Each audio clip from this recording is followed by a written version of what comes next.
এই বছর জন্মাষ্টমীটা খুবই স্পেশাল আমার কাছে। আমি তখন 2 মাসের প্রেগনেন্ট ছিলাম। আমার মা আমার কাছে এসেছিল এই ছোট্ট গোপালকে নিয়ে।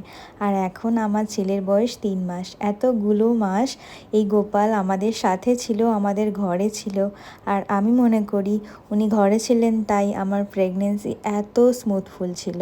আমি যা যা চেয়েছিলাম আমার এখনও মনে পড়ে। আমি প্রত্যেক মাসে যখন ডাক্তার দেখাতে যেতাম, আল্ট্রাসাউন্ড করতে যেতাম, তো আমার মনের যা যা ইচ্ছা, যা যা ভয়, আমি সবই গোপালের কাছে বলতাম আর সমস্ত কিছু পূর্ণ হয়েছে। আর এখন আমার ঘরে একটা ফুটফুটে গোপাল সোনা এসেছে, তাকে তো তোমাদের দেখাবোই। তার আগে ভাবলাম এই ছোট্ট গোপালের গল্পটা একটু ছোট্ট করে শেয়ার করে দিই। আর এর বড় ব্লগে আমি আরও ডিটেলে সব কিছু বলবো, ঠিক আছে? তো গোপালের জন্য শপিং করতে গিয়েছিলাম এবছর।